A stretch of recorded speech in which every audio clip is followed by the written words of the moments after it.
Inflate.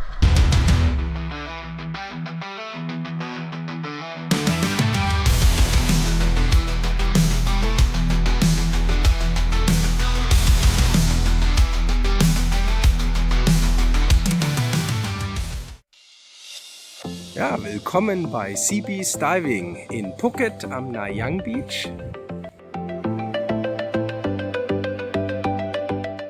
Hier geht's direkt raus zum Strand.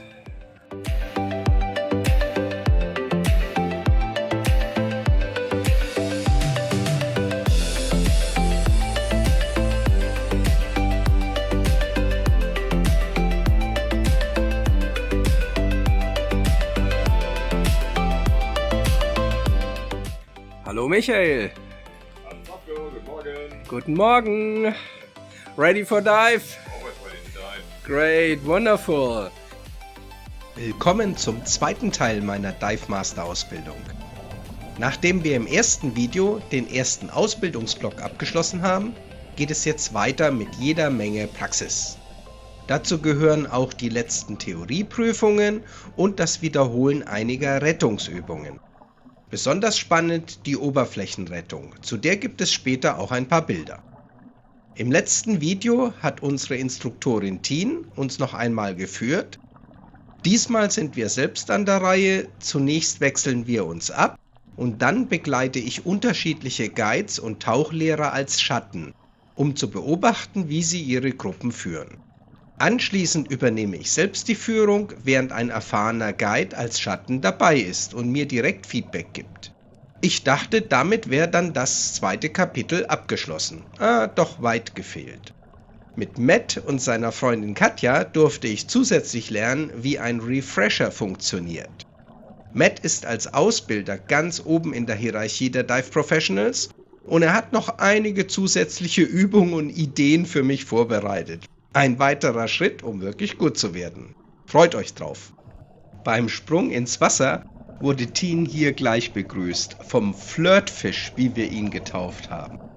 Ein neugieriger Mondsichel-Lippfisch, der uns sofort Gesellschaft leistete.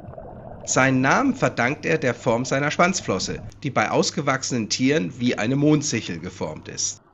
Wie viele Lippfische wechselt auch der Mondsichel-Lippfisch im Lauf seines Lebens das Geschlecht und verändert dabei seine Farbe. Total spannend. An einem unserer Orientierungspunkte entdeckten wir dann zwei Muränen, die sich die Rohre im Betonblock als Unterschlupf ausgesucht hatten. Beim nächsten Tauchgang waren sie wieder verschwunden und als Krönung hat Tien ein Foto geschossen, das so spektakulär aussieht, dass man es fast für eine Montage halten könnte. Aber nein, das war wirklich so. Eine Muräne und ein Schwarm junger Barracudas feiern mit mir die Theorieprüfung für den Dive Master und die Prüfung für Science of Diving. Dieses Fach ist unglaublich spannend, aber auch anspruchsvoll. Tauchphysik, Physiologie und die ganze Dekompressionstheorie sind wirklich harter Stoff. Am meisten fasziniert hat mich der Teil über die Unterwasserwelt und ihre Fauna. Denn Plankton ist zum Beispiel nicht gleich Plankton. Es gibt Zooplankton, die winzigen Tierchen im Meer, und Phytoplankton, den pflanzlichen Teil, also zum Beispiel Kieselalgen. Das Zooplankton ernährt sich vom Phytoplankton und auch große Walhaie leben vom Plankton insgesamt. Besonders spannend ist die tägliche Wanderung.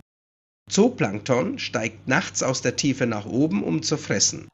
Phytoplankton dagegen muss immer in der Nähe der Wasseroberfläche bleiben, weil es dort das Sonnenlicht für die Photosynthese braucht.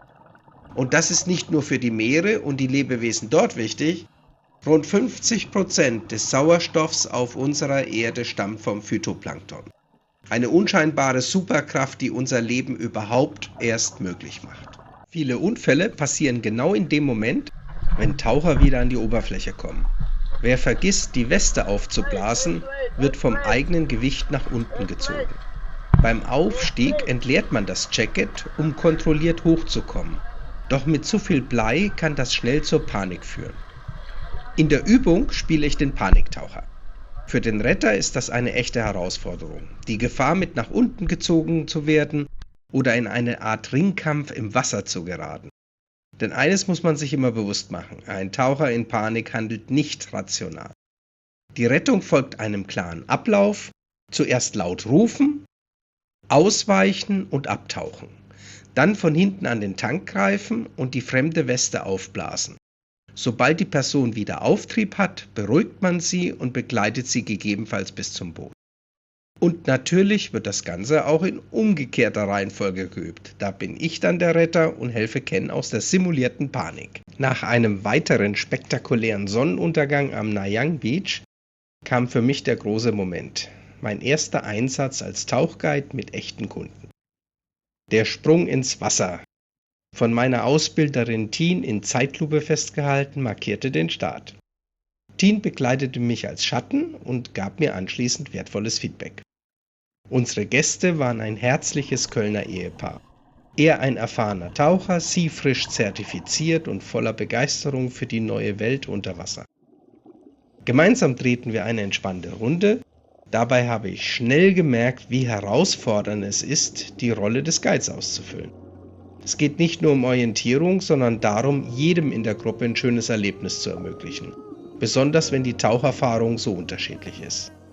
Und das schönste Gefühl ist dann, wenn einfach alle zufrieden auftauchen. I would float forever if I had my way. Liquid blue and white, so perfect in this light. One more wave before I finish for the day. Liquid blue and white. Bei der nächsten Gruppe waren Tien und ich gemeinsam im Wasser. Es war eine große Familie, 2 Erwachsene und 4 Kinder. Alle schon sichere Taucher. Ein Dive Guide führt normalerweise maximal 4 Taucher, wenn sie alle etwa die gleiche Erfahrung haben. Da die Familie gerne zusammenbleiben wollte, waren wir diesmal mit 2 Guides unterwegs. Der Plan war klar: Tien kümmert sich um die 4 Kinder und ich tauche mit den Eltern. Doch Pläne unter Wasser halten selten lange. Schon beim Abtauchen an der Mooringleine begann der Spaß. Die Kinder waren quirlig wie kleine Seepferdchen, voller Energie, voller Neugier.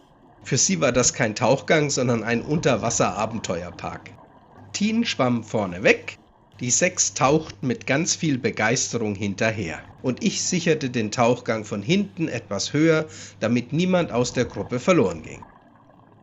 Als Bonus war der große Barracuda-Schwarm immer noch da und begleitete uns fast eine halbe Stunde. Für die Kinder wirkte das wie eine Parade von silbernen Raketen und natürlich gab es auch ein paar Nemos, Clownfische, die sofort zum Publikumsliebling wurden. Ein Tauchgang voller Energie, Freude und Kinderlachen, nur eben unter Wasser. Der nächste Tauchgang war mit 2 quirligen Teenagern und ihrem Papa. Alle 3 waren sichere Taucher und die Jungs haben die 3 Dimensionen im Wasser voll ausgekostet. Für sie war das wie ein Unterwasserspielplatz. Rauf, runter, seitlich, aber immer kontrolliert und ohne jemals etwas mit den Flossen zu berühren. Unter Wasser sollte man nie etwas anfassen oder berühren. Genau deshalb ist eine saubere Tarierung wichtig. Tarierung ist im Grunde die Fähigkeit, unter Wasser exakt zu schweben, ohne dabei zu sinken oder aufzusteigen.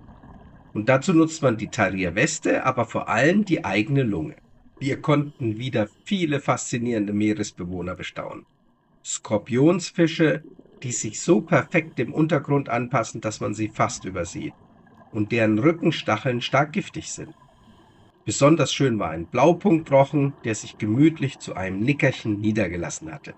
Dazu kamen viele Fische, Muränen, sogar eine seltene Netzmuräne, ein Lobster mit seinen langen Fühlern und beeindruckende Vasenschwämme, die wie kleine Unterwasserskulpturen wirken. Für die Teenager war das wie eine Schatzsuche im Meer und jedes neue Tier ein kleiner Triumph. Im Prinzip war ich mit meiner Ausbildung schon durch, dachte ich. Erfahrung sammeln, Routine bekommen, doch dann kam Matt. Matt ist der Lehrer, der auch Tien und Micha ausgebildet hat und sich in der Hierarchie der Tauchlehrer bis ganz nach oben gearbeitet hat. Mit ihm durfte ich noch ein paar Specials machen und die hatten es durchaus in sich. Ich konnte lernen, wie ein Refresher funktioniert, Für Taucher, die zwar zertifiziert sind, aber länger nicht im Wasser waren. Da geht es darum, sie Schritt für Schritt wieder sicher hineinzubringen, worauf man achten muss, wie man vorgeht und welche Übungen wiederholt werden. Ein weiterer Punkt, der ihm besonders wichtig war, die Qualität meiner Vorführungen.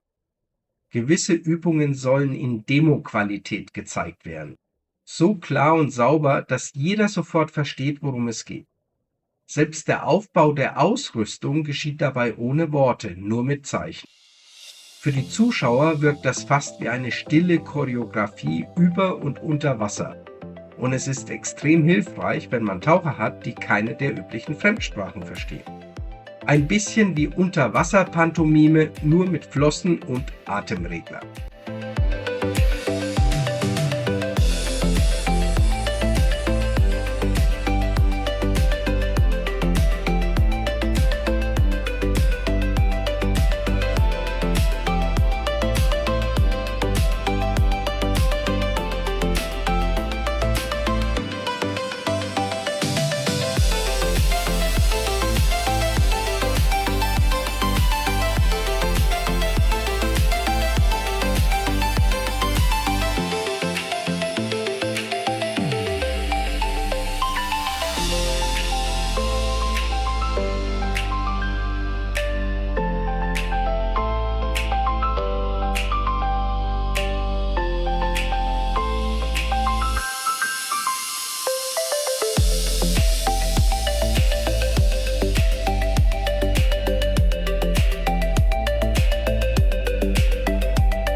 Nachdem ich euch hier noch ein paar Übungen vorgestellt habe, wartet am Ende des Videos ein ganz besonderer Ausgleich.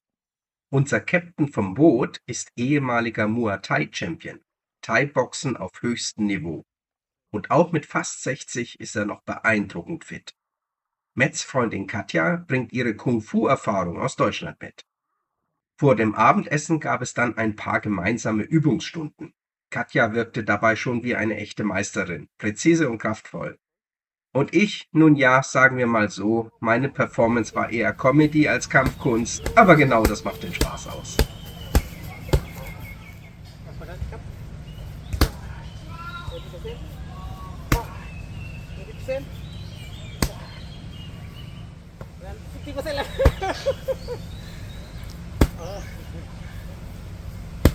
Ui, 100%.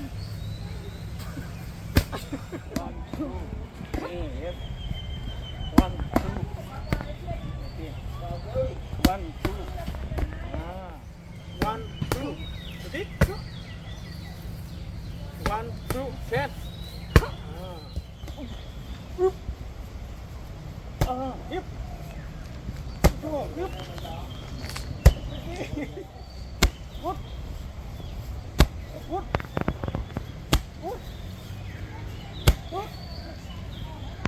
Damit schließen wir den zweiten Teil meiner Dive Master Ausbildung ab. Im nächsten Video nehme ich euch mit zu Tin Lissy, unsere Wracktauchstelle. Dort wartet eine ganz besondere Mischung aus Geschichte und Unterwasserwelt.